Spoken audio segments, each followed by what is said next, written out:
Es el doctor Michael Gurian, un hombre que fue niño maltratado y que precisamente por eso, buscando la luz que él no tuvo, de la cual le privaron, se puso a investigar durante años en el misterioso cerebro de los niños. Caminos. El propio doctor Gurian, y esto me ha puesto los pelos de punta, decía que muchos niños maltratados, cuando se les sometía ese mismo escaneo cerebral, tenían una especie de agujeros negros, una especie de máculas, de puntos, que a veces no se marchaban nunca. El cerebro del niño es un territorio dúctil, un territorio que parece que guarda casi todo. Sin embargo, su ejemplo es maravilloso. De una infancia tan difícil a convertirse en embajador de la luz a través de la ciencia. Él tiene una frase clarísima: todo es misterio en el mundo del niño. ¿Podremos volver algún día a ser niños? ¿Podremos mirar el universo como niños? ¿Reconectaremos con esa mirada que se pregunta por todo exactamente? Esa es su labor. Nos lo ha contado, y cuando yo escuché sus frases y escuché la música, lo tuve claro. Como hoy es un programa un poco oscuro, qué bonito es empezar así. La lucha entre la tiniebla y la luz. Y siempre, en Milenio 3, la luz alemana. Santiago Camacho. Santi, buenas noches. Buenas noches, Iker. Segunda parte de un dossier que ha dado tanto que hablar. Te ha costado algunos enemigos, lo sé, pero, amigo, eso es el ser conspiranoico de vanguardia. Bueno, pues vamos a hablar otra vez esta noche de lo que hemos denominado la conspiración del sexo. Y si en el primer capítulo nos centramos en lo más obvio, lo más explícito, si se me permite el juego de palabras, pues vamos a vernos esta vez por unos ámbitos un poquito más ocultos. Porque, ¿y si lo que hablamos en el primer programa, la pornografía, las redes de trata de blancas, las mafias, no fuese la causa, sino fuese un efecto? ¿Y si hubiese gente practicando algo llamado ingeniería social, que tiene fines económicos, políticos, para promover esa hipersexualización de la sociedad? 1:41, estaba Javier Pérez Campos, compañero, con una llamada de última hora. Lo dejamos ahí, pero bueno, uno de esos casos que a veces pasan casi en directo y que le sorprende al investigador.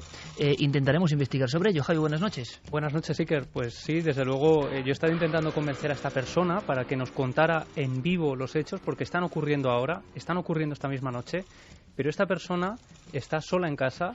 Es una casa de Ciudad Real, un piso que durante años yo he perseguido porque se hablaba de él con cierta mítica, de que los propietarios de algunas inmobiliarias eran incapaces de venderlo, y es cierto. O sea, me acaban de corroborar que hay una persona ahora mismo durmiendo, intentando dormir allí, que esta noche va a dormir en el sofá de la casa porque está aterrorizada. Y bueno, yo le he notado la voz quebrada totalmente. Ya me estaba contando las experiencias. Decía que tenía miedo de que al hablar de todo esto algo volviera a ocurrir, y que anoche precisamente se le encendió una tele sola. Ella la llegó a desconectar, estaba desconectada y seguía funcionando. O sea, que la tele se encendía en el modo nieve completamente sola, y que lo último fue que en la noche, en cuanto ella consiga apagar la tele, se va a dormir a su habitación, y en la habitación de enfrente, donde ella dormía su compañera, tiene un cristal y ve cómo se enciende la luz totalmente sola. Y esta serie de cosas, escuchar sonidos también en esa casa, las luces, dicen que entra, bueno, me lo estaba contando ella, que entra en la casa, entra por ejemplo en el salón y están todos los cajones abiertos de par en par cuando está ella sola y no hay absolutamente nadie más en la casa. Pues todo eso, Iker, está ocurriendo hoy. Esta noche ha vuelto a ocurrir, las luces de la casa se le están encendiendo totalmente solas, no hay nadie más con ella, sus compañeros de piso llegan mañana. Y bueno, decía que esto lleva ocurriendo más o menos desde hace 2 años de forma muy ligera, pero que esta noche y desde un tiempo a esta parte pues está ocurriendo con mayor intensidad. Hombre, si le pasa algo a esta muchacha, debería abandonar el piso por lo menos momentáneamente, creo Sobre yo, todo ¿no? por ella misma, Claro, porque puede claro. tener algún accidente simplemente por el miedo que tiene ahora mismo en el cuerpo. Si tiene alguna amiga o algún familiar que vive cerca, pues lo mejor es que se fuera a dormir a casa de puede alguien. estar más tranquila, puede llamarnos en cualquier momento. Sí, en ella... ese instante sales tú, Javi, porque es que además nos ha ocurrido, esto pasa a veces, justo iniciando el programa y preparando otro testimonio del que hablaremos, Javi, otra historia que también tiene que ver con una casa, pero de pronto llama a alguien que tú conoces y que está aterrorizado esta misma noche. Bueno, primero, ante todo, tranquilidad, que esto no le va a causar ningún daño y que si puede, pues se desplace, llame a algún amigo, no sé, es Sí, que esto es un además... poco vamos, no suele ocurrir esto, ¿no? Directamente. Ha ocurrido además hace 15 minutos, sí, que era ahí una persona de mi familia que se ha puesto en contacto conmigo porque esta persona es íntima amiga suya, es decir, que no estamos hablando de un caso de terceras que nos llega por ahí, es un caso muy directo y, como te digo, yo he hablado con esta persona y tiene la voz absolutamente quebrada por el miedo. Sobre todo que se tranquilice, porque estas cosas no hacen daño a nadie, son muy espectaculares cuando se viven, cuando ves los cajones abiertos cuando no hay nadie en casa, cuando ves esas luces que se encienden, cuando la televisión no está enchufada y de repente se activa, pero bueno, hay que pensar que pueden ser causas naturales, que puede haber algún tipo de cortocircuito y sobre todo que esté tranquila porque no la van a hacer daño en ningún momento. Si aún así sigue estando asustada, como nos comentabas antes de entrar en el programa... Bueno, que llame a la policía directamente si se siente muy agobiada. Bueno, pasa que las fuerzas de seguridad no suelen tampoco hacer... Pero empieza a pasar algo, como ha ocurrido en algunos casos, oiga, pues se puede llamar, no pasa nada, tienen que atenderle, tienen que acompañarla. Sí, además es un problema que le está causando efectos físicos, es decir, que se le está viendo en la salud. Se le ha puesto mal cuerpo a la chica. Tiene muy mal cuerpo y ya te digo, yo pocas veces me he encontrado con un testigo que lo cuente tan en vivo porque es que acaba de ocurrir, que ha ocurrido ahora mismo. A ver si a lo largo de la noche, Javi, sí. Puedes contarnos algo más, ¿te parece? Estupendo. Sigue tú manteniendo la conversación y nuestro apoyo, porque la sugestión, el miedo, que es humano, puede provocar un accidente que no tiene nada que ver con el más allá, pero que es peligroso físicamente, así que tranquilidad. Oye, que la familia milenaria está aquí vigilando también, aunque sea en la distancia, y que no le va a pasar nada. Vamos con una historia que sí que es dramática y que se reabre precisamente esta semana en nuestro país. Era una fiesta de muchachos, 2 de 14 años, 1 de 15, Francisco Valerio, Rosario Ayete y Pilar Ruiz. Se fueron a una zona cerca de Catadau, próximo a Macastre. Era una noche de fiesta juvenil, con una tienda de campaña. Era 14 de enero de 1989, repito. Jamás volvieron a casa. Los investigadores no saben qué ocurrió realmente, no pueden imaginarlo. Se reabre el caso esta semana. Me ha sorprendido esta historia. Grupos de criminólogos y forenses quieren buscar algunas claves en torno a esa noche de horror en Macastre. Estaban, al parecer, en una caseta, no se abrió la tienda de campaña, cayó la noche en una zona fría, en una zona con frondosos bosques, y alguien se tuvo que aproximar, aunque, otro de los misterios, no había una sola huella. Lo que sabemos es que la policía fue encontrando los cuerpos en diferentes lugares y en diferentes fechas. Por ejemplo, en una fecha significativa aparece la primera señal. Lo primero es que los 3 muchachos, repito, 14 y 15 años, desaparecen, sin rastro, nadie los ve. Y aparecerá algo. En una población a bastantes kilómetros del lugar de la desaparición aparecerá algo concreto. Es el periodista Javier Martínez de Las Provincias quien nos da esos datos muy concretos, muy precisos del inicio de esta historia de horror que se reabre ahora mismo por parte de las autoridades de la criminalística en nuestro país. El 27 de enero, trágica coincidencia con el caso de Alcácer, el 27 de enero también aparecen los cadáveres de Toñi, Miriam y Desiré en el paraje de las Romanas, semienterrados. Pues aquí el 27 de enero, en la calle Alcácer de Valencia, encuentran un pie amputado que entonces no se sabía de quién correspondía. Luego, en posteriores pruebas forenses, se determinó que pertenecía a Rosario Sayete. Un pie en una calle, llamada calle Alcácer, 1989, como un gesto, como un símbolo, como algo que no entendemos. Estaba cerrado con una sierra mecánica. Al poco tiempo aparecerá el cuerpo del muchacho. Brazos en cruz, en pleno campo, en un territorio absolutamente solitario, como si también hubiese sido colocado. La policía especula, piensa, cree que han tomado algún tipo de drogas, que han inhalado pegamento, que han salido rápidamente del lugar porque se ha acercado un extraño y que se han intoxicado con algún tipo de brasero o similar que nunca se acaba encontrando. Quizá una de las chicas se puso mal, el otro compañero y la otra amiga salieron a pedir ayuda y algo pasó en ese interín, en ese camino. Todo se desbarata cuando surge este pie amputado. Después el muchacho, como si hubieran estado retenidos en algún lugar al mismo tiempo que se iniciaban las investigaciones. Y después, en un cobertizo, aparece, sin signos de violencia, tumbada en la cama y brazos en cruz, la otra chica. Las autoridades no saben qué decir. Vuelven al caso del pie amputado. Lo intentan identificar. 4 meses después, prácticamente, 4 meses después, aparece el resto de la chica. También le falta una mano y tiene la cara desfigurada. Los 3 cadáveres del caso Macastre han aparecido en diferentes puntos, trazando ¿qué? Parece una dramática y real película de terror. ¿Qué clase de código hay aquí?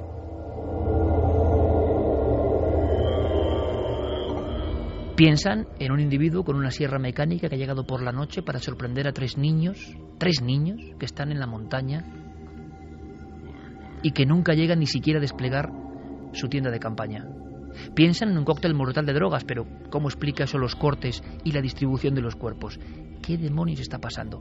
La Guardia Civil investigó, pero no llegó a ninguna conclusión. Es uno de esos casos malditos porque se perdieron entre expedientes. Lo que ocurre es que en la misma zona ha habido también sucesos similares, según dicen algunos investigadores. ¿Qué ha ocurrido esta semana exactamente? Pues que, y esto interesa saberlo, hay un grupo de criminalistas que se llama luchacontraelcrimen.com, o ese es el término de su web. El proyecto se llama Proyecto Prometeo y está englobado dentro de una serie de acciones para que no se olviden los grandes casos de muertes misteriosas en nuestro país. Macastre en 89 sería uno de estos casos, porque sospechan, intuyen que pueda haber algún tipo de rito. Esta noche queremos preguntarnos, a raíz de este caso que se reabre, ¿qué diferencia hay? ¿Cuáles son los crímenes rituales? ¿En qué se ve la distinción? ¿Qué signos aparecen? Ha habido más casos, son muy dramáticos, lo sé, por eso empezaba con algo más luminoso. Precisamente el criminólogo que encabeza ese proyecto ha hablado con nosotros, ex Félix Ríos, y nos cuenta por qué aquella excursión que acabó en triple muerte extrañísima en Macastre ahora les interesa. Yo hablaría más de muertes poco comunes, al menos por ahora, ¿no? Se ha especulado mucho, pero yo creo que aventurarnos a hablar de un crimen ritual aún es pronto. Lo que sí es cierto es que solo entre el 85 y el 95 se produjeron en Valencia, a menudo en la misma zona además, unas 23 desapariciones, de las que aparecieron 18 cadáveres. Y solo hubo 3 procesados durante esos 10 años. Se ha hablado de la acción de un asesino en serie en la zona, se ha hablado de grupos organizados de agresores sexuales o de pedrastras, de mafias, etcétera. Yo creo y espero que con nuestra investigación al menos aclaremos algunos claroscuros de lo que es el caso Macastre. Porque habitualmente en los medios de comunicación no se habla de este tipo de iniciativas. Hay personas, desde el ámbito de la investigación criminal, que sienten la irritación que sentimos todos. Un caso, yo he visto esos expedientes almacenados, me impresionó muchísimo, almacenados en una especie de bandejas dentro de una inmensa estantería con las fotos de las víctimas, o desapariciones extremas o muertes preocupantes sin resolver. Y uno dice, ¿qué se puede hacer con esto? ¿Cuántas familias sufren ahora mismo? Y muchos piensan, ¿qué ocurrió con mis hijos? ¿Qué hubo de fondo de verdad? La investigación no tiene medios, que por desgracia es la realidad, y se acaba olvidando, aunque siempre Guardia Civil y Policía mantienen la esperanza de que llegue alguna pista. Pero a veces pasan 20 años como en este caso y no llega ninguna pista. Nada, todos son sombras. Sin embargo, el proyecto Prometeo parece que está consiguiendo algunos logros y ahora tienen el objetivo en una zona que siempre ha sido polémica, que siempre se ha hablado y no sabemos si a nivel de leyenda urbana o no, ciertas comarcas de Levante como lugares donde ha desaparecido mucha gente. Escuchamos a Félix Ríos. Porque se trata de que con las técnicas forenses actuales veamos si se pueden conseguir resultados donde no se consiguieron hace, pues en este caso, más de 20 años, ¿no? Con eso se podría llegar a establecer pues determinado tipo de informes que dieran pistas a que el juzgado reabriera las diligencias y ordenara determinado tipo de gestiones, ¿no? Hay casos o antecedentes de casos donde esto lo hemos conseguido. El más cercano es el caso de Soledad Donoso en Córdoba, que apareció pues desmembrada a las orillas del Guadalquivir en el año 92. Y bueno, se han conseguido resultados positivos tras más de 20 años, ¿no? Yo creo que este caso no tiene por qué ser una excepción, el caso Macastre. No hay ninguna información contrastada de que se haya producido tantas desapariciones en el término de Macastre. Sí es verdad que se han registrado varios hallazgos macabros. Hace unos años también aparece el cuerpo semienterrado de una joven de 17 años que había desaparecido. La Policía Nacional centró las investigaciones en su padrastro y bueno, fue identificado como presunto autor de aquel crimen. Luego también aparecieron los restos de un cadáver de un niño cerca del casco urbano de Macastre, en unas bolsas de plástico. Y luego, por supuesto, pues ese triple crimen que ha marcado y que ha escrito la historia negra de esta población valenciana, ¿no? Javi Pérez Campos, compañeros, se habla de esos números, yo creo que están ahí en la polémica también, pero todos los que hemos hecho misterio, los que hemos estado curioseando con esta información, sin ser criminólogos ni profesionales, pero hablando con ellos, todos nos dicen que en esa comarca, final de los 80, mediados de los 90, pasaron demasiadas cosas que jamás se han resuelto. Bueno, y de hecho, inevitablemente, algunos investigadores pues relacionaron este crimen de Macastre con el crimen de Alcácer, ¿no? Porque eran tres jóvenes de unas edades más o menos similares, porque creían que habían evidentes signos de tortura en el caso de Macastre, con esto del pie amputado, que podían relacionarse con el de Alcácer, y que incluso se llegó a decir que esto podía haber sido una especie de ensayo para lo que iba a hacerse 3 años después. En fin, al final se ha relacionado todo tipo de cosas, pero sí que se habla de que en estas zonas, en las comarcas de Macastre, en Catadau, en Tous, en Chiva, en todas esas regiones ha habido hasta 23 desapariciones en una cuestión de tiempo de unos 10 años aproximadamente, desde el 85 al 95, de los cuales solo aparecen 18. Solo se imputan a 3 personas en estas 23 desapariciones, entre los cuales está Ricard, del caso Alcácer, y al final todos estos casos tienen también una cosa en común, y es que siguen sin resolver. No se sabe cuál es el móvil de todo esto. Al final, Iker, hay discrepancias en todo este asunto, ¿no? Javier Martínez, por ejemplo, dice que no hay tantos casos recogidos, y otros, sin embargo, pues defienden que efectivamente, como escuchábamos a Félix Ríos, ¿no? Él hablaba de que sí hay esos 23 desaparecidos. Clara Tauces, buenas noches. Muy buenas noches. Sobre las presentaciones, nuestra compañera Clara Tauces, escritora, periodista, grafopsicóloga, compañera de Más Allá, y muy interesada desde siempre también en la ritualística, la simbología. Y claro, me traía un dossier, una carpeta verde, que me ha puesto también medio malo, porque no recordaba algunas fotografías. Por ejemplo, una en pleno corazón de Madrid, en el barrio de Carabanchel, parece un tronco humano. Un tronco ha sido decapitado, le han quitado las piernas, y solo hay 2 signos que podemos ver: un escorpión y una especie de pentáculo satánico acompañado de una cifra, 666. Al verlo, surgía la pregunta, Clara, ¿cómo alguien, porque muchas veces, y lo sabemos, la policía ha acudido a preguntaros a los que sabéis de simbología en ocasiones, ¿cómo se distingue entre una cuestión que puede ser un arrebato, puede ser una cuestión mafiosa, o un ajuste de cuentas, o algo que realmente tiene ese hedor, podemos decir, ¿no?, del ritual esotérico en el que alguien ha matado para una invocación? ¿Eso habrá ocurrido de verdad en España en alguna ocasión? En alguna ocasión yo creo que sí. Es muy complicado distinguir unas cosas de otras, y sobre todo cuando en medios generalistas, en periódicos, en informativos, se divulga información que obviamente no tienen un conocimiento, digamos, exhaustivo del tema, y se dan los datos muy a la ligera y se califica de satánico o ritual casi cualquier cosa, desde ceremonias de tipo de umbanda, candomblé, macumba, ese tipo de cultos un poco relacionados con Latinoamérica, y que en principio no tienen nada, absolutamente nada de criminal, vamos a decirlo así, ¿no? Siempre y cuando no haya personas que utilicen esos cultos para dar vía suelta o rienda suelta a sus instintos más bajos. ¿Tú en qué te fijarías en uno de estos sucesos, por ejemplo? Claro, qué difícil, ¿no? Esa triple acampada, 3 chavales, edades, bueno, es que son críos, ¿no? Los cuerpos van apareciendo en diferentes lugares, una mano, un pie. Los especialistas podéis leer otra cosa, es decir, podéis fijaros en elementos, que falte un pie, que falte una mano, que haya cierto signo, que el cuerpo parezca en brazos en cruz. ¿Son cosas casuales o a ti te llaman la atención algunas en concreto? O en este caso del tronco de Carabanchel, sigue sin resolver en la calle Gallur, que encima pasaba una anécdota también, yo he dicho, 666 en el pectoral de ese hombre sin cabeza y sin piernas. Sí. Pero es que tú me has enseñado la denuncia de la policía, son casualidades, pero también nos hemos quedado, ¿no? Sí. ¿El número de diligencia cuál es, Clara? 6.666, y es un número aleatorio, es decir, cada vez que hay una nota informativa de la policía se le adjudica un número. Tocó este. Es como cuando yo fui a la estatua del Ángel Caído con los miembros del CSIC para ver si estaba a 666 metros de altura y estaba, ¿no? Estaba. Dices, bueno, la casualidad. Ahí está la casualidad. ¿En qué te fijas, Clara? Bueno, en el caso de Macastre en concreto, yo no me atrevería a decir que sea un crimen ritual porque creo que faltan elementos. Y además hay un problema muy gordo y es que ha pasado mucho tiempo.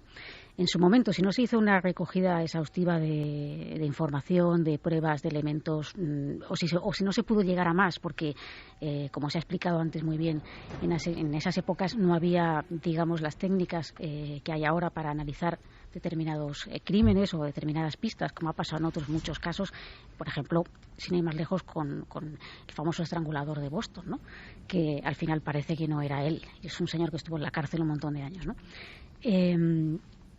Lo que yo quiero decir es que ahí no me atrevería a calificarlo así, pero sí que hay elementos, digamos, simbólicos, que a mí es un tema que me interesa mucho más, la simbología en general, que podrían darnos pistas de que, desde luego, no se trate de una acción casual, ¿no? Vamos a ver, para empezar, que aparezcan los cuerpos en forma de cruz, no uno, sino dos, ya no parece una cosa casual. Es decir, se asesina a alguien y de repente pues cae aparentemente de una forma, vale, pero que haya dos cuerpos con esa simbología. Parece que se está reproduciendo algo, una escenografía. Exacto. Sí, quizá eso es un poco lo que llama la atención, ¿no? En este tipo de crímenes, que haya una organización o un acto simbólico para reproducir un elemento que en realidad la simbología a veces nos da pistas, ¿no? Por ejemplo, miembros mutilados. Sabemos que en lugares en África se han practicado, incluso se practican, por ejemplo, la mutilación de los cadáveres, incluso se ingieren algunas partes de esos, eso viene siendo desde la antigüedad, ¿no? De esos cuerpos, porque se cree que se puede adquirir, digamos, ese carácter mágico que podrían dar elementos, por ejemplo, comer parte de un cerebro del enemigo, entre comillas, ¿no? Podría interpretarse como obtener su mente, su inteligencia, su rapidez, su capacidad intelectual. El corazón es el elemento vital, ¿no? Entonces, pues ahí hay unos elementos que pueden ser casuales, pero lo que no puede ser casual es que estos chicos se vayan de acampada y que aparezcan de una manera, digamos... y por separado. Por separado, con la acción de una sierra mecánica. Es decir, no parece que esto fuera una cosa que de repente se encontraran con un loco, vamos a decirlo así, que vaya por el bosque y que se produzca una carnicería que luego quede ahí reflejada, sino que se han ido como dando elementos, pinceladas que han ido apareciendo. Hay una organización detrás. O sea, cuando digo organización me refiero a que no es un crimen desorganizado, de algo que es dejadez, que se deja, en fin, que hay una premeditación, o esto es lo que a mí me da a entender, ¿no? Y sobre todo parece, no sé, da un poco la impresión de que quizá alguien sabía que estos jóvenes iban a hacer una acampada, porque si hay alguien que quiere cargarse a alguien, pues realmente puede hacerlo en cualquier momento y siempre hay alguien. Si tú quieres matar, la oportunidad está ahí, eso está claro. Pero si tú te vas a un sitio un poco apartado, en fin, no tienen por qué saber que estás ahí. No creo que aparezca un señor con una sierra mecánica casualmente, quiero decir. Permíteme que te interrumpa mínimamente el discurso, Clara. Ahora vamos a viajar a un punto de Europa. Decía Santiago Camacho que hay países nórdicos que tienen un nivel de vida impresionante, hay que decir, que tienen unos sistemas educativos que son envidiables, pero resulta que también tienen este lado oscuro que aterra. Y ha habido noticias de última hora sorprendentes. Fermín Agustí, compañero, buenas noches. Buenas noches, Iker, buenas madrugadas. Una madrugada más, no solo somos trending topic, sino que estamos entre lo más hablado en Twitter ahora mismo. Gracias, compañero. Pues son las 2:04 y claro, Jeremy Martínez nos pone estas músicas de Herbst 9, que es alguien que yo creo que, no sé, estaba pensando en estas cosas cuando hacía esta música. Es un poco oscuro, pero es así, es la realidad que también existe. Y es que hay noticias, porque es verdad que es curioso cómo los lugares del primerísimo mundo en ocasiones son los más perfiladores de simbología y podemos, vamos a decirlo, aprender de la tiniebla para ver si ocurre algo así en España, que por desgracia ha ocurrido en algunas ocasiones y podemos identificarlo. ¿Os acordáis de la masacre de la isla de Utoya? Tú lo decías, Santi, es que Noruega es un país bastante oscuro y que no se enfadan los noruegos, pero bueno, es un país que tiene una leyenda criminal fuerte y simbólica y conectada con sociedades secretas en muchas ocasiones. Bien, escucha atentamente esta noticia que te cuenta Carmen. Santi. Pues hace unos meses será detenido en Francia un ciudadano noruego llamado Christian Berg Vikernes. Estaba acusado, o por lo menos lo detenían, porque estaba transmitiendo a través de Internet una serie de mensajes que alertaron a la policía. El caso es que la policía creía que este tipo iba a llevar a cabo un acto terrorista parecido al de la isla noruega. Lo detuvieron, solo pudo estar detenido casi 3 días, era lo máximo que lo podían retener porque no tenían pruebas contundentes contra él. Lo que sí averiguaron es que este tipo ya había cometido un asesinato. Este individuo hace 20 años se hizo célebre por cometer un asesinato que estaba relacionado con el black metal. Lideró un movimiento que luchaba por el regreso a las raíces paganas del viejo continente, las runas vikingas y el paganismo. Su primer grupo musical se llamaba Kalashnikov. Bueno, ahí está el arma, ¿no? Años más tarde ese grupo se transformaría en Uruk-hai, que es el mago negro del Señor de los Anillos, y acabaría en 1991 por llamarse Burzum, es por lo que es conocido. Vikernes se fue rodeando de una serie de personajes relacionados con el mundo del satanismo, el lado oscuro, los invocadores del maligno, del diablo. Se reunían en una tienda de discos que se llamaba Elvet, que quiere decir en castellano infierno, donde allí además pues hablaban de black metal, de lo que hacían sobre el culto al Tercer Reich y sobre todo de erradicar el cristianismo en Noruega. O sea, era una batalla, y lo de siempre, compañeros, que no piense la gente que vamos en contra del black metal, ni mucho menos, que es un estilo musical como cualquier otro, pero que el caso fue así. Nosotros estamos satanizando nada, pero que el caso fue exactamente así, con estos componentes. Entonces esto es muy curioso, una serie de grupos que tenían su valor musical, digámoslo así, o no, que no lo sé, que lo que pretendían, muy reconocidos, que pretendían despojar al norte de Europa de sus raíces cristianas. Ellos querían volver a lo que había antes, ¿no? Al paganismo. Es en el fondo como ocurría en Perú, junto a las líneas de Nazca, hay que decirlo, porque es de lo más tenebroso que yo recuerdo, cuerpos desmembrados al lado de figuras de Nazca o de Palpa, y a veces una señal de seguidores de la tradición. O sea, queremos lo de antes, los dioses paganos extraños de antes, y a veces la forma de proceder era siniestramente parecida, ¿no? En un lugar tan alejado como Perú y en Noruega. Muy parecida. Había la tienda esa donde se reunían varios grupos de black metal a hablar de todas esas cosas y sobre todo del lado oscuro, al cual estaban muy cercanos, incluso hacían adoraciones y misas satánicas. Una de esas personas, que era el dueño de la tienda, era Euronymous, así se conocía, porque era también de un grupo de black metal muy conocido. Y este le dice, bueno, pues no te preocupes, a Vikernes, que yo te voy a producir tu primer disco. En ese momento empieza a haber una serie de líos entre ellos, sobre todo por dinero. Se deja un dinero, el otro no se lo devuelve. Empieza a haber mucha envidia entre los dos, envidia que se llega a convertir en odio. En 1992, Vikernes participa en la quema de varias iglesias. Es acusado, es detenido, pero no hay pruebas para encarcelarlo. En ese momento le llegan una serie de rumores de que Euronymous intenta capturarle para torturarle y al final asesinarle. Y Euronymous como el Bosco. Sí, parecido, no se escribe así, ya. Se escribe de otra forma, se pronuncia parecido, pero no es como el Bosco. Lo que hace Vikernes es decir, vale, me han llegado esta serie de rumores, voy a ir a tu casa y lo vamos a hablar cara a cara para ver si es verdad, y si me quieres asesinar, hazlo. Eso es lo que él cuenta después de ser detenido. Cuando llega al domicilio, dice que su anteriormente amigo va a la cocina, coge un cuchillo e intenta matarle. En ese momento él se zafa, el amigo va corriendo por debajo de su casa, lo coge por detrás y le apuñala. Él dice que en defensa propia. La autopsia revela que hay 20 puñaladas, la mayoría de ellas por la espalda y algunas en la cara. ¿En la cara por qué? Porque se había ido de la lengua. Había dicho que él era uno de los culpables de esa quema de iglesias. En el fondo, Santi, es como cuando hemos viajado y no sé si por fortuna o por desgracia hemos estado en muchos sitios, en muchas catacumbas, en muchos lugares subterráneos, en Asia, en Europa y en África. Y en América. Y muchos de los... Me estoy acordando ahora de un lugar concreto cerca de Túnez, donde están todavía los mosaicos, los ángeles. Eso impacta bastante, y siempre, como con una furia iconoclasta, les hacen como una puñalada de madera. Bueno, eso viene desde siempre, a los ojos, a la boca, ¿no? Como no ver y no hablar. Y acordaos, amigos, hablábamos de Levante, que la cultura íbera española, de repente, esas esculturas tan raras que hacían, les tomaban miedo o algo que no sabemos, y en el siglo IV a.C. les apuñalaban con otra piedra los ojos y la boca, haciendo un triángulo raro, ¿no?, del que no sabemos nada.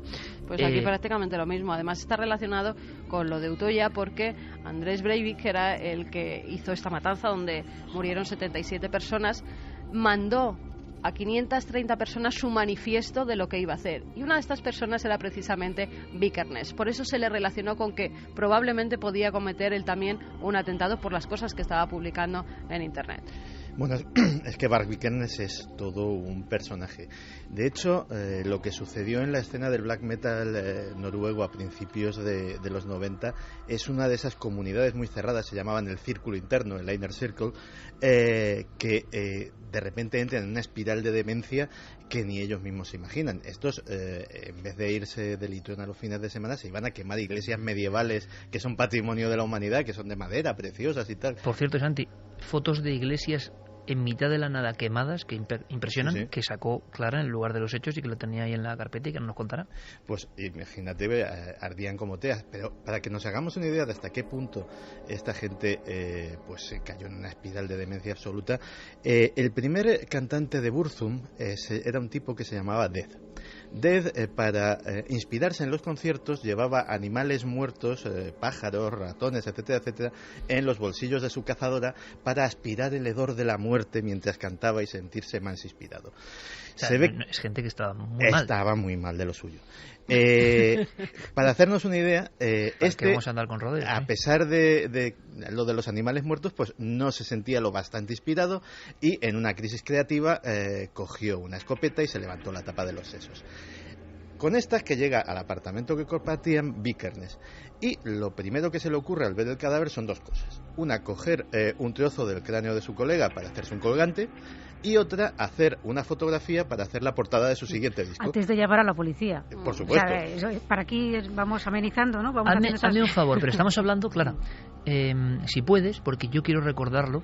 Yo no sé si nuestros compañeros Guillermo León y Diego Marañón, siempre activos en Nave del Misterio, que por cierto, luego contaré algo, gracias por un premio que nos habéis dado vosotros, los seguidores en las redes sociales. Luego lo comentamos.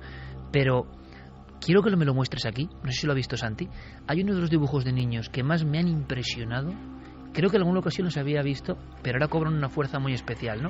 Es un recorte del diario ABC cuando se publican. Ahora me vas a contar qué es esto. Los niños tenían ciertas visiones y el titular dice: 14 de marzo del 93, en todo este ámbito que estamos hablando del rito y el crimen, los niños que asistían a las misas negras en Suecia cuentan los horrores del ritual. Y aparece gente que tiene como una profunda herida, una especie de maniquí, el dibujo de un monigote lleno de fuerza que puede hacer un niño. Luego hay alguien que tiene un brazo y le falta el otro, tiene un pelo como pajizo, y su expresión son, pues sí, como 3 puñaladas en la cara precisamente, y al lado hay una figura con los brazos en alto, como si fuese una visión que han tenido esos niños, con 2 ojos muy negros y un capirote. Parece un nazareno del mal en mitad de la noche. Tenemos aquí, como siempre, la información, los documentos que ya amarillan por el paso del tiempo, Clara, y que impresionan. Y tú te fuiste a investigar todo esto. Sí, bueno, a ver, no fui solo a eso, ¿vale? Pero sí que hice un recorrido por los países nórdicos. Estuve en Suecia, en Noruega, en Dinamarca y en Finlandia. Y la verdad es que justo en aquella época pues era precisamente cuando hubo casi una verdadera psicosis en medios de prensa, cuando empiezan a salir estas noticias tan extrañas que no llegaron a ningún lado, porque es que a día de hoy no sabemos qué ha pasado con... ¿No se resolvió esta historia de los dibujos, las sectas, los niños, las quemas? Se dejó de hablar de ello. En parte, vamos a ver, el tema de... Se dejó de hablar de ello sin más. Sí, bueno, de hecho yo escribí a la oficina de inmigración sueca antes de ir para informarme, porque se hablaba de la desaparición de medio centenar de niños, que lo estamos hablando de 1 ni 2, de edades entre 4 y 12 años. campos de inmigración, de niños evidentemente que venían de países destrozados por la guerra, como Yugoslavia y otros lugares. Y bueno, pues estas noticias empiezan a salir y los campos de refugiados empiezan a darse cuenta de que han desaparecido 52 niños 2 años después.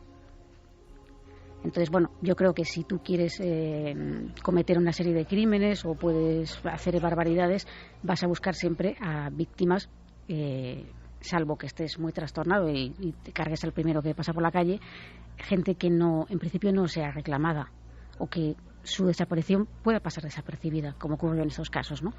Y al escribir a la Oficina de Inmigración sueca, pues me contestaron como que eran historias fantasiosas, que no podían negar, que no querían admitirlo, ¿no? No podían negar las desapariciones, pero que se habrían marchado voluntariamente del país. ¿Y de dónde surgen esos dibujos tan terroríficos de los niños? ¿Quién los hace? ¿Por qué? Esos dibujos los hacen una serie de... O sea, es que se mezclan muchas cosas en aquella época, esos dibujos son divulgados por una catedrática de teología de la Universidad de Uppsala, Eva Lundgren, con la que también me puse en contacto y que declinó, o sea, no llegó a contestarme.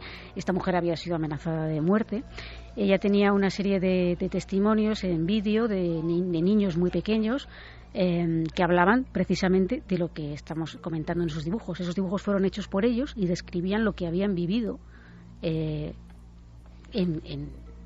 sus propias carnes, y algunos de ellos eran niños deficientes mentales, que no creo que se estén imaginando ni inventando nada, ¿no? Veían los personajes del capirote. Sí, decían, incluso hablaban, pues que, por ejemplo, a las mujeres embarazadas con un cuchillo les abrían la barriga. En uno de los dibujos se ve una barriga con una cruz, ¿no?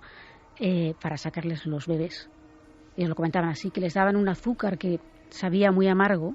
Se piensa que se les podían haber drogado durante esas ceremonias, vamos a llamarlo así, y que incluso les bebían la sangre y les obligaban a beber a ellos. Hablamos de los años 90 en la zona posiblemente más avanzada y desarrollada del mundo, sí, en los bosques nórdicos. Sí, de hecho pues estuvo rastreando toda la zona de los bosques de Suecia, cercanos a las afueras de Suecia, que son unos bosques impresionantes que yo recorrí, y pude ver ciervos sin ninguna dificultad. Te quiero decir, son zonas donde realmente en invierno se acumula una capa de hielo de hasta 30 centímetros.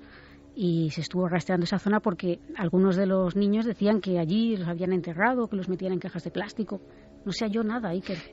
¿Y era la misma zona o el mismo entorno donde ocurrió de repente entre grupos de seguidores de movimientos más o menos oscuros la quema de iglesias? Allí hubo una quema de iglesias en Suecia, pero realmente donde más se quemaron fueron en Noruega, con esto del black metal, que, como digo, yo quiero decir de antemano que yo no tengo absolutamente nada en contra de este estilo musical. No me gusta, porque no me gusta, pero quiero decir que hubo una especie de... Vamos a ver, allí son sitios donde aparentemente se está muy avanzado tecnológicamente, donde la gente tiene, digamos, una serie de conocimientos, se estudian en las escuelas varios idiomas, o sea, el avance sociocultural es bastante amplio, pero sin embargo, se censura mucho, esto es curioso, series de televisión, películas, que algunas de miedo, vamos a decirlo así, de terror, de tal, que directamente pasan al circuito de vídeo y que a veces incluso están censuradas o recortadas. Y sin embargo luego tenemos ese extraño fenómeno también, puramente literario, de la crónica negra nórdica, que ha arrasado, ya ha pasado un poco, parece, pero claro, que parece que tiene una imaginación, y no sé si son esas noches eternas, esos lugares desolados, o qué, pero muchos de los autores de gran éxito, algunos han contado, se basaban en historias reales ocurridas con cierta ritualística en esa zona del mundo. Sí, pero yo lo que voy, ¿no? Cuando se ejerce esta, vamos a decirlo así, un poco censura, esto es una opinión muy personal, una censura en contenidos del lado oscuro, vamos a decirlo así, es decir, como imagínate que este programa allí estuviera mal visto, por ejemplo, ¿no? Seguro que estaría Quiero mal decir visto. que muchos de estos aficionados a ocultismo, a satanismo, si entran en cualquiera de nuestras casas, así que en la casa de Santi, en la casa de Javier Pérez Campos, que además es aficionado sobre todo en la casa de Santi, a los libros, digamos, de este estilo, o de Carmen, quiere decir que Carmen aquí la vemos muy tal, pero ella tiene una serie de cosas en casa que, madre mía, solo hay que ver la sección de Cuarto Milenio de objetos extraños, ¿no? Pues cualquiera de nosotros, que somos un loco, claro, es decir, que se dedica a hacer rituales extraños. Exacto. Entonces, cuando se producen estas quemas de iglesias y tal, se produce también paralelamente quema de libros de esoterismo, quema de libros de misterio, se reúnen en las plazas de algunos pueblos. En los años 90. Sí, y en esos países. En el caso de Noruega, además, no hay que olvidarlo, en el caso del Inner Circle, del death metal noruego, estamos hablando también de que hay un componente neonazi muy importante. Sí. Es decir, no solamente estamos hablando de neopaganismo, sino que el pasado nazi, mezclas, ¿no? El pasado nazi de Noruega está muy mal digerido. No olvidemos que es el sitio, por ejemplo, donde se instalaron los Lebensborn, aquellas granjas de niños perfectos que quería Hitler, y que precisamente donde más hubo fue precisamente en ese país. Pero además, Santi, el contraste entre una sociedad que busca una especie casi de raza perfecta, una sociedad hipertecnificada, pero también muy fría, muy poco empática en ocasiones, ¿no? Pero ya te digo que, y sobre todo que, fíjate ahora que se habla tanto de la memoria histórica, es un país que no quiso saber absolutamente nada de ese pasado, y toda esa parte del periodo nazi la cerraron muy en falso, con lo cual ha dejado fantasmas. Fíjate, el propio Vikernes, una de sus frases muy descriptiva de la ideología de este movimiento es: Europa no es un concepto geográfico, Europa es un concepto biológico. Eso es una de las cosas que para ellos todavía el ideal de la raza aria, de que nosotros somos los nórdicos, somos los vikingos, etcétera, etcétera, eso también movía mucho a esta gente. Y también en el caso de la matanza de Utoya también había un fuerte componente neonazi. Yo creo que por eso escribió Breivik. O sea, por eso... Claro, se manifiesta, claro, ¿no? Y de en hecho, el fondo son coletazos de todo esto que estamos contando. Claro, y de hecho en uno de los móviles que pudo haber de ese encuentro, porque vamos a ver, cuando este señor mata al otro componente, al dueño de la librería, que también tenía su grupo de música, él era más bien metido en conceptos totalmente opuestos desde el punto de vista político, ¿no? Uh-huh. Y hay un desencuentro fuerte ahí que yo creo que influye en cierta forma en que se distancien. Y también hay que decir que en parte esta lucha que ha explicado Carmen por el tema económico que tenían es porque al producir los discos de Vikernes, cuando se produce la quema de algunas iglesias, Vikernes es detenido, como ha explicado Carmen, pero se le absuelve por falta de pruebas. No se le podía demostrar que hubiera quemado la iglesia negra de Fantov, que el nombre parece como muy satánico, pero es porque es negra por fuera, la madera. Y entonces resulta que esto lo que hace es que los discos de este grupo, que era el único componente, era él, por cierto, suban en ventas. Ya. Entonces por eso el otro no le está pagando los royalties. Pero hay una cosa importante, Clara. Casi para cerrar este episodio un poco oscuro, vamos a hablar de algo que es diferente y que es sorprendente. Ha habido una muerte que tiene que ver con un cráneo extraño, y un cráneo que dio mucho que hablar. Vamos a saber algo más. Pero antes de escuchar las opiniones vuestras a través de las vías de contacto, hay una sensación que une este mundo de los 90, ocurre en los 90 también, que es que cuando el investigador intenta penetrar en la realidad de todo esto, donde hay desapariciones de niños, donde hay niños que recuerdan con dibujos lo que le pasó, donde hay cuerpos que nunca se han hallado, curiosamente, en el caso que hemos mencionado, que ahora se reabre esta semana, las víctimas podríamos decir que pertenecían a ámbitos desestructurados, a familias un poco desestructuradas. Ha ocurrido, dicen, con muchachos y gente de antiguos orfelinatos, demás, es decir, como si se eligiese muy bien lo que se va a hacer, con personas que igual no van a ser reclamadas con tanta fuerza, es lo que se ha dicho, no lo digo yo. Pero la sensación es que cuando el investigador desde fuera quiere penetrar en este mundo, y sé a lo que me refiero, por compañeros investigadores, se encuentra con un círculo precisamente de hermetismo en autoridades, en periodistas locales. Es como si todo el mundo hiciese mutis y nadie quisiese dar una sola pista, sea Noruega o sea España. Con lo cual, el ámbito entre leyenda o verdad de rituales y crímenes de este tipo, quizá con un origen esotérico, satánico, sigue estando ahí, en un terreno que es muy difícil descifrar, ¿no? Sí, y yo estoy convencida de que muchísimas de estas noticias no tienen nada de satánico. Es decir, posiblemente hay otro tipo de intereses relacionados con la pederastia o con otras cosas que ya es bastante satánico, ¿no? Que sí, bueno, que es bastante terrorífico también, ¿no? Pero que la línea de lo que es la información y un poco parece mentira, ¿no? Que estamos hablando de, a lo mejor, en este caso, por ejemplo, noticias que salían casi a diario en el ABC. un medio nacional, ¿no? Pues hay una línea muy delgada entre lo que es la verdad, los hechos y el mito o la casi psicosis social. ¿En España elegirías algún caso con componentes, en tu opinión, realmente ritualísticos para saber si hay algo más que leyenda?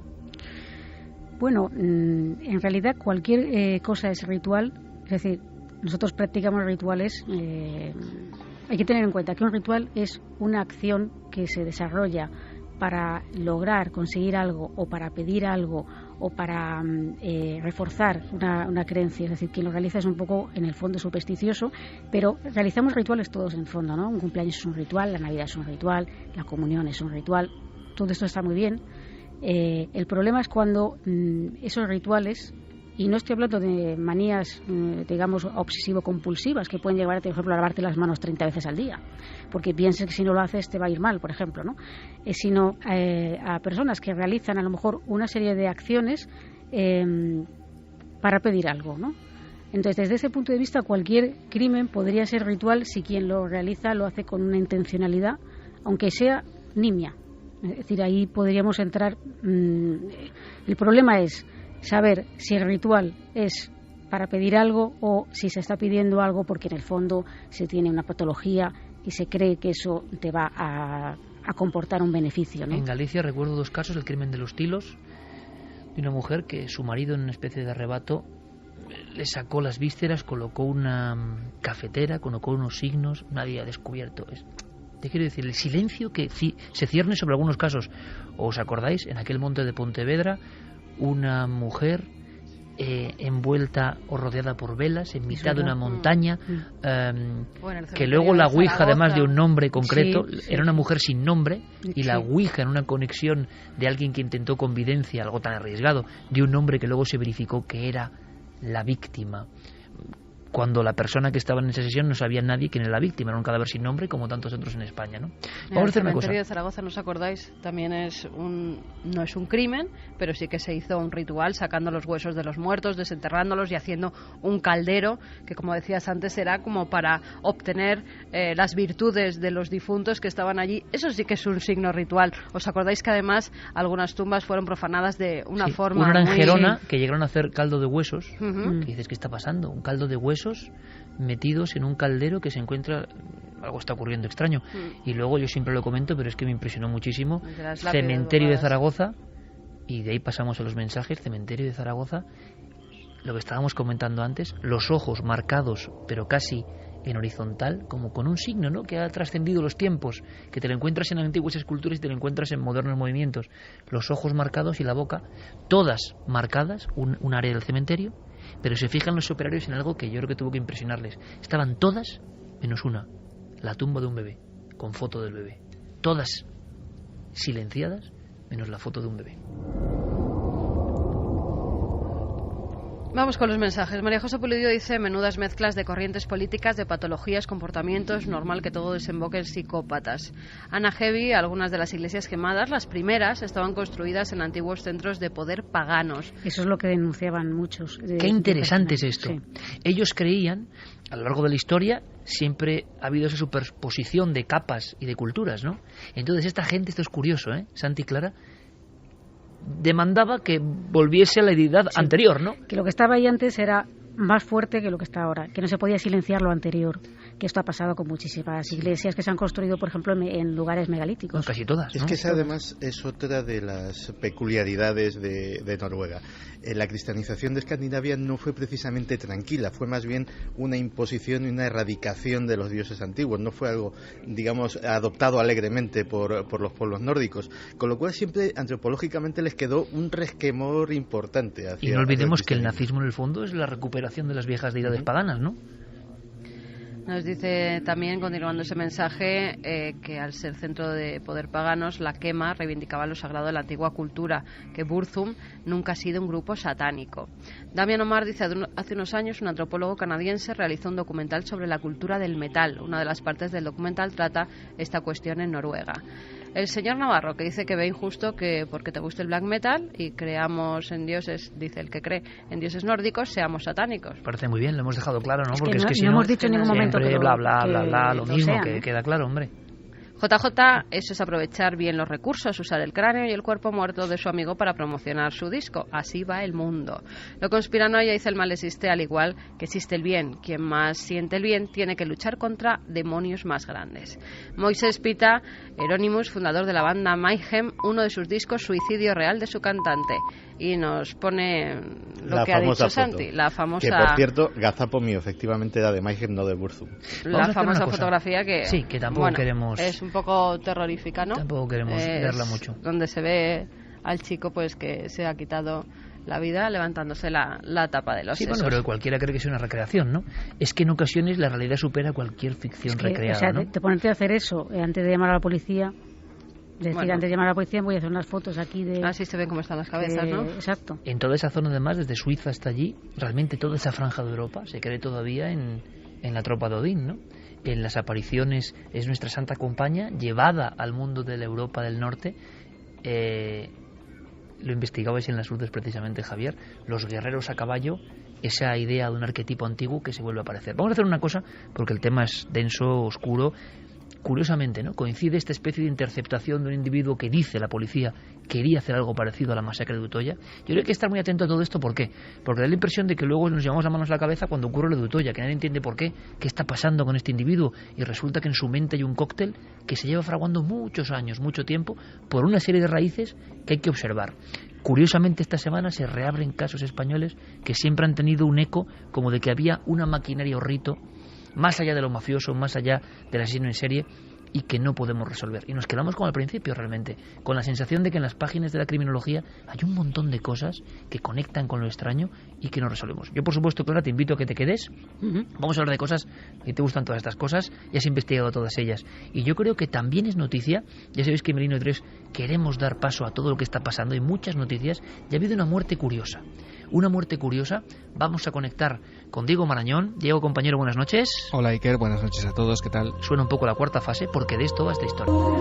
Diego, ¿ha muerto alguien? Vamos a repasar un poco esa historia, Iker. Ha muerto el protagonista de este relato, un relato que comienza más o menos hacia el año 1930. Y nos tenemos que situar en el túnel de una vieja mina, cercana al Cañón del Cobre, que es una zona muy proclive a las leyendas que tienen que ver con seres venidos del cielo. Estamos al noroeste del estado de Chihuahua, en México. Y alrededor de 1930 es cuando una niña estadounidense que ha ido a visitar a sus abuelos encuentra algo bastante curioso en ese túnel. Encuentra 2 esqueletos completos. Lo que puede rescatar es solo el cráneo del más pequeño de ellos. Un cráneo sumamente extraño, muy raro. Esta joven lo guarda toda su vida y tras su muerte lo entrega a un matrimonio, Ray y Melanie Young, que finalmente se lo ceden al investigador norteamericano Lloyd Pye. Él se convertiría en su custodio hasta esta misma semana. Pye enseguida observa que ese cráneo es muy extraño, como te digo, y comienza a estudiarlo con la colaboración de algunas empresas especializadas en genética. De hecho, en febrero del 99, Pye se convierte en el director del Star Child Project, que es una organización que se crea exclusivamente para investigar ese cráneo. Una calavera que, a simple vista, te la voy a describir, Iker, es deforme, es más abombada de lo normal, tiene las cuencas de los ojos muy pronunciadas y cercanas a la nariz, no tiene apenas puente óseo y la parte posterior de su estructura no presenta la forma cóncava que cabría esperar, sino que es más bien plana. Además, el grosor de ese hueso, de ese cráneo, es mucho más fino que el de un cráneo normal. Pero lo que es curioso es que su dureza, según las investigaciones llevadas a cabo por Pye, es 2 veces mayor de lo que cabría esperar.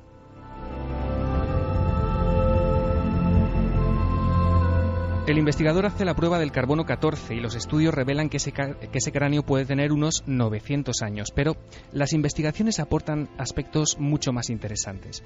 Siempre, según Pye, hay que decirlo, los resultados afirmarían con un 90% de probabilidades, atención, que el extraño cráneo sería fruto de la relación entre una madre humana y un padre de raza desconocida de nuestro planeta. Lógicamente, en opinión de Pye, no habría duda. Si esa especie no es terrestre, solo tenemos una opción: mirar a los cielos. Y a partir de aquí, Iker, se inicia una guerra de análisis y contraanálisis que rebaten esos primeros resultados y apuntan a un origen humano del cráneo. Pye se defiende en un primer momento. Él dice que ha habido una contaminación de esa calavera. y no duda en culpar a algunos estudiantes que han estado en contacto con ella. Es entonces cuando decide hacer una réplica, una copia exacta de ese cráneo y guardar el original en una caja fuerte de un banco de Texas. Además, no tardan en cargar nuevos análisis para probar esa teoría que él defiende, que es que los visitantes estuvieron aquí hace mucho tiempo, engendrando a una especie de raza híbrida. Pero la polémica estaba servida y ya nunca abandonaría el cráneo. Escuchamos a Joy Pye hace unos años. A lo largo de este año, en 2009, esperamos realizar una prueba de ADN que nos permita recuperar el genoma completo de este cráneo excepcional. Cuando tengamos esos resultados, espero que a fines de año tengamos la seguridad de que esta calavera va a hacer historia, de la forma más grande que puede hacerse. Va a probar que una vez, hace 900 años, un ser extraterrestre caminó por el planeta Tierra, concretamente en México.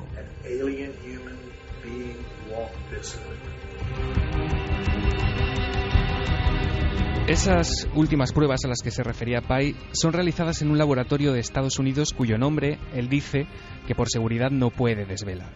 Y los datos que supuestamente sacan a la luz es que ni siquiera eran 2 como se creía hasta el momento, sino hasta 3 los seres implicados en la concepción del niño de las estrellas, como se le llamó.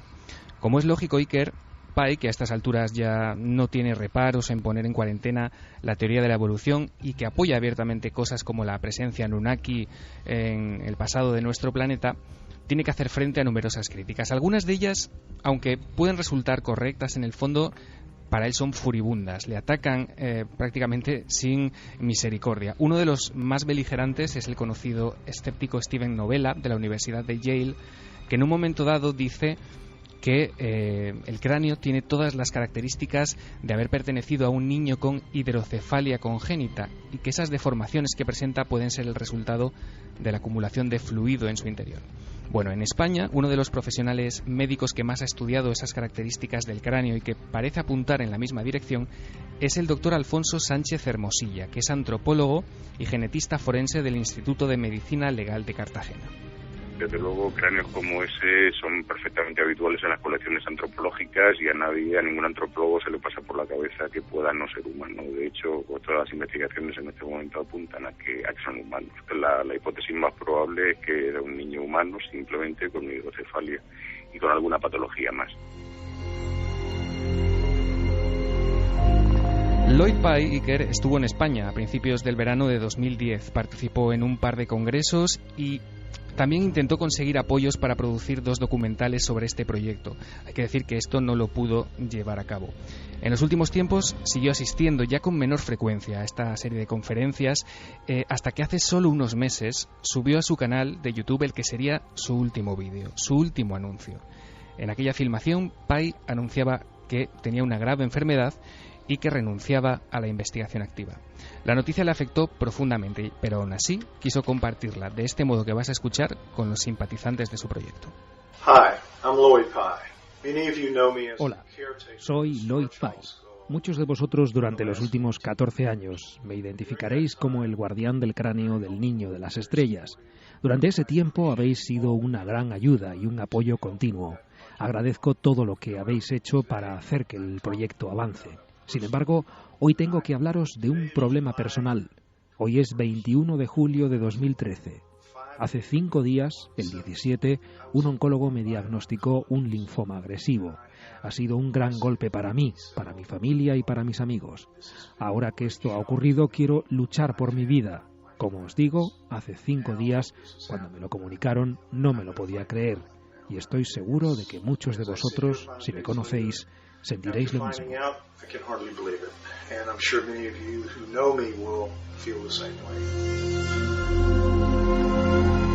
Pye decidió tratarse en la clínica Marinus de Alemania, que es un centro de medicina alternativa en el que, según él, esperaba recuperarse. Finalmente no ha podido ser y este lunes el conocido investigador Loren Coleman anunciaba en su web la muerte de Pye a los 67 años. Iker. Este defensor del conocimiento alternativo parece que quiso ser fiel a sus principios y optar por una vía médica alejada de la oficial. Lo que sabemos con seguridad es que el cráneo del Star Child, que ahora está en manos de otras personas elegidas por Pye para continuar con su labor, ha quedado de alguna manera congelado bruscamente en el tiempo. y parece condenado, más que nunca, a un olvido lento y silencioso. De hecho, a estas horas la página web del proyecto está deshabilitada. Equivocado o no, Lloyd Pye forma ya parte de la historia del misterio, y una buena forma de acabar es con las palabras del doctor Sánchez Hermosilla, que reconoce de este modo el mérito y el tesón de este investigador. Desde luego, este hombre hay que tener en cuenta la ilusión que le puso, considerando pues que no tenía ni los medios adecuados ni la formación adecuada, y a pesar de todo con ese ánimo, con esa ilusión, incluso fue capaz de contagiar a muchísima gente, y eso desde luego que quitarse el sombrero, por supuesto.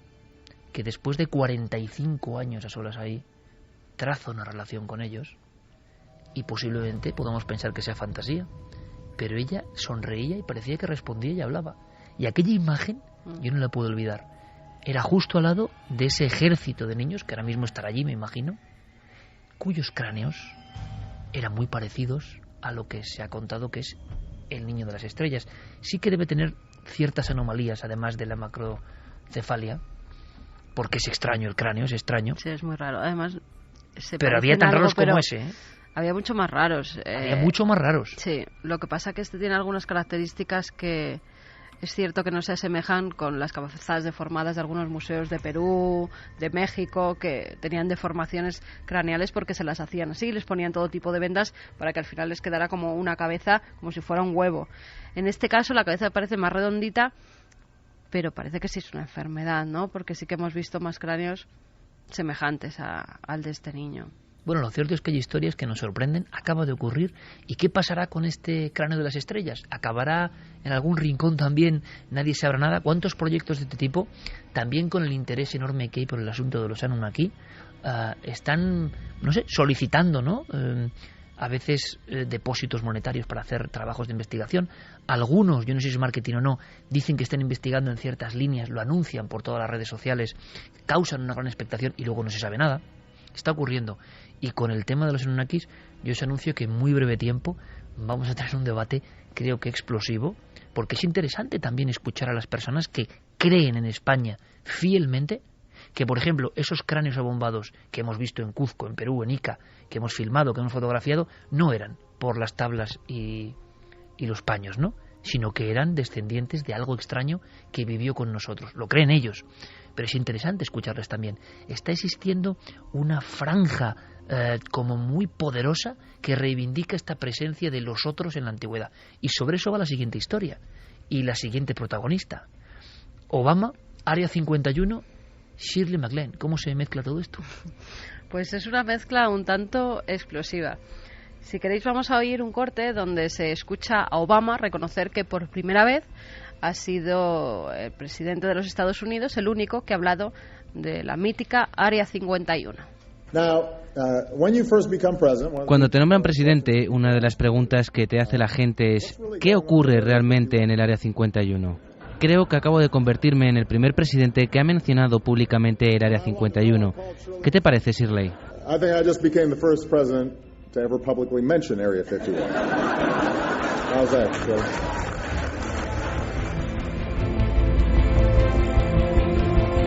Obama lo dice en un tono jocoso, como fíjense, yo no tengo ningún miedo de hablar del Área 51 y además ahora que voy a dar los premios tengo aquí a Shirley MacLaine, que encima es una creyente ferviente en todas estas cosas. Vamos a hablar un poco de esta mujer porque a veces es conocida por su faceta de actriz, pero no por su faceta más espiritual. Esta mujer, ganadora de un Oscar y de un Globo de Oro, nació el 24 de abril de 1934 en Richmond, en Virginia. Desde pequeña ella quiere ser bailarina, debe ser muy constante en lo que hace porque iba todos los días a hacer ballet. Tiene un accidente, se rompe un tobillo y entonces es cuando decide que que ese no va a ser el trabajo de su vida. Decide dedicarse al teatro, pero además desde muy pequeña tiene otra serie de inquietudes relacionadas con el misterio y su familia además la comprendía perfectamente. Mi padre tenía un doctorado en psicología y filosofía por la Universidad Johns Hopkins. A él siempre le interesaron estas cuestiones sobre realidades que no vemos o de las que no somos conscientes. Mi madre era canadiense y estaba muy involucrada con la, digamos, realidad oculta de la naturaleza. Así que tuve un contexto muy propicio. haciendo una obra de teatro. Un directivo de la Paramount la vio y le ofrece un contrato en Hollywood. Su primera película, Pero ¿quién mató a Harry?, la hizo con Alfred Hitchcock. Ha grabado decenas de películas y recibido los más prestigiosos premios de cine, pero su vida era muy diferente a la de otras actrices de Hollywood. Era una ferviente creyente en la reencarnación. Ella misma cree que en una vida anterior fue una princesa inca, que su hija fue una hermana suya en otra vida, que fue juglar en la corte de Luis XV, donde acabaron por cortarle la cabeza. Incluso dice que ella se ha visto cómo esa cabeza rodaba y salía una lágrima de uno de sus ojos, e incluso que fue un habitante de la Atlántida. La protagonista de Irma la Dulce también practica con la curación a través de los cristales y asegura tener guías espirituales. Dice que su hermano Warren Beatty no la entiende porque piensa con el lado izquierdo del cerebro, el de la lógica y la matemática, y ella es completamente del lado derecho. Hemisferio derecho total, ¿no? Exacto. Su primera experiencia con los ovnis se produjo cuando tenía 18 años, y así lo cuenta. Cuando ocurrió la oleada de 1952 en Washington, yo vivía allí. Mi casa estaba cerca del río, en Arlington. Yo tenía 18 años, y en julio de 1952 hubo una gran oleada de ovnis sobre la capital y sobre la Casa Blanca. Nadie pudo dar una respuesta para aquello. Al final, Truman, que era el presidente de entonces, ordenó al coronel Sanford del Pentágono que saliera y dijese lo que dijo. No son aparatos nuestros, ni de los rusos. Recuerdo que ocurrió durante la Guerra Fría. No sabemos qué son. No admitió que venían del espacio, pero básicamente dejó la cuestión abierta. Fue entonces cuando montaron el proyecto Libro Azul para que estas cosas se investigaran. Pero, bueno, en fin, llegará pronto. Esta verdad tendrá que ser admitida y entonces tendremos que enfrentarnos a ella. Veremos de qué modo. This truth will have to be exposed and then we deal with it, however we deal with it. Con ese avistamiento de la flotilla de ovnis sobre la Casa Blanca, ella se empieza a interesar por este tema y asegura que los extraterrestres nos observan porque saben que la Tierra vive serios problemas. Ha sido testigo de varios avistamientos ovni, sobre todo en Nuevo México, donde tiene una casa, pero nunca ha visto ningún extraterrestre, aunque habla de que algunos amigos suyos sí han estado con ellos. En mi opinión, no hay duda de que estas naves existen. En realidad no es una cuestión de opinión, es una realidad. Es lo que yo he investigado. No hay duda, existen. Bien, si esto es así, ¿cómo afecta a la religión? Lo que digo es que para ellos, Dios, la gente con la que he contactado, que han estado a bordo de estas naves y que han sido pacientes de John Mack, el gran psiquiatra americano de Harvard, dicen que para los visitantes, para estos seres de las estrellas, no les gusta la palabra alien y no les culpo, para ellos Dios también existe. Son hijos de Dios como lo somos nosotros. They are children of God just as we are. 2:51, escuchamos a Shirley MacLaine, toda una leyenda de Hollywood. Es curioso, no tienen ningún rubor en contar estas cosas y a mí eso me encanta. Segundo, acaba de mencionar a John Mack, el psiquiatra de Harvard que se atrevió a trabajar con los abducidos y que acabó creyendo, como pasa a veces en los investigadores, en esa realidad. El psiquiatra de Harvard que, yendo a su última conferencia, según él con revolucionarias conclusiones, muere atropellado en un paso de cebra. El señor John Mack, ahí lo he mencionado. Una casualidad, ¿no? Como otras de las que ocurren. En Perú, esta mujer tiene una serie de experiencias, algunas de ellas la marcaron bastante. Asegura que salió de su cuerpo y que entonces comprendió cómo son las almas y que éstas experimentan con lo que es la persona física. Sabe que hay vida después de la muerte porque su padre tiene un terrible accidente de coche en el que tiene una ECM, una experiencia cercana a la muerte, y le cuenta que ha visto ese túnel y que ha visto a familiares que le han dicho que no era su momento y que tenía que volver a acabar las cosas que tenía en la tierra, que no era el momento de estar con ellos.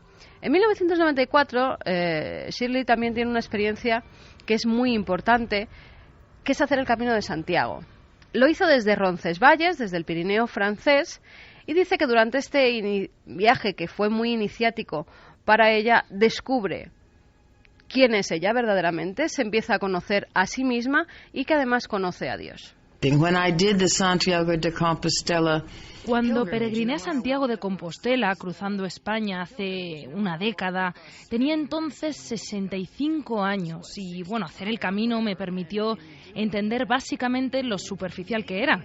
Ahora miro al pasado y veo que estaba tan metida en mis asuntos en aquel tiempo que creo que me perdí las grandes cuestiones relacionadas con la cultura, lo que significaba estar viva entonces. Dejé a un lado una perspectiva mayor de que la realidad fluye más allá de mí misma. Flows and ebbs of reality than just me. Muchos de sus amigos aseguran que esta mujer, en un ensayo que tenía de una película, una de sus últimas películas, tiene una especie de trance donde pronostica los atentados del 11S. Ella asegura no acordarse en absoluto de nada de eso, pero la gente que estaba ensayando con ella a su alrededor dicen que sí, que es que predijo cómo iba a ocurrir exactamente todo. Y quiero acabar con una cosa que me ha parecido muy bonita y que ella hace. Lo explica en un libro que publicó y dice que en cada casa a la que ella se muda hace una pared de vida. ¿Qué es esto? Pared de vida. Pared de vida. Dedica una de las paredes de su nueva casa a llenarla de fotografías desde que era pequeña, cuando estaba bailando, hasta el último día que ha vivido. Es toda su vida en una pared con algunos personajes muy queridos por ella, como han sido el Dalai Lama o Gandhi. Tiene esas fotografías puestas y gente que ha sido muy importante para ella y que en cierta forma le ha abierto el camino hacia esa espiritualidad. En España.